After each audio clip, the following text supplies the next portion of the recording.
Ahoy, explorers! Today we're meeting Vasco da Gama, one of the most famous sailors in history. Get ready for waves, maps, and big ocean adventures.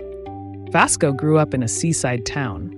He probably watched ships come and go and wondered what was beyond the horizon. As he got older, Vasco learned about boats, stars, and directions. Navigators used tools and careful notes to travel where there were no road signs, just sea and sky.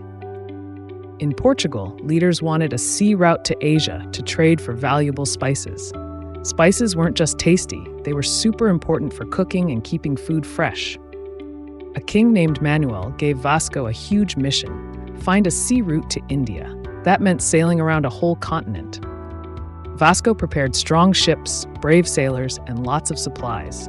Some of his ships had famous names like the São Gabriel and São Rafael, ready for the unknown. In 1497, the expedition left and headed into the open ocean.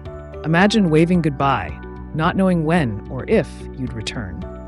Days turned into weeks. The crew faced heat, wind, rain, and boredom. On long voyages, sailors had to ration food and water. Every sip mattered. The sea could be scary, big waves and wild storms. The sailors had to work as a team, pulling ropes and steering carefully to keep the ship safe. Then came a legendary moment, sailing around the Cape of Good Hope. This was like turning a corner on a giant watery highway. Vasco's fleet visited ports along East Africa, looking for help and safe places to rest. Some meetings went well, and others were tense. Travel back then could be complicated. To cross the Indian Ocean, Vasco needed someone who understood the winds and sea routes. With the right guidance, the ships aimed toward India, over a huge stretch of water. The sailors used seasonal winds like nature's giant fan to push the ships forward. It was risky, but also very clever.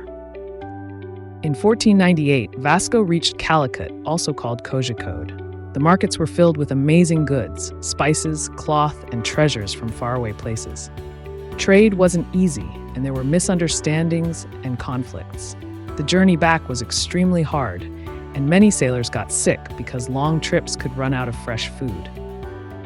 Vasco da Gama's voyages connected Europe and India by sea in a new way. But remember, these trips also led to big changes, some helpful and some harmful. Thanks for sailing through history with PastPorts Kids. If you enjoyed this adventure, tap like, subscribe, and ring the bell.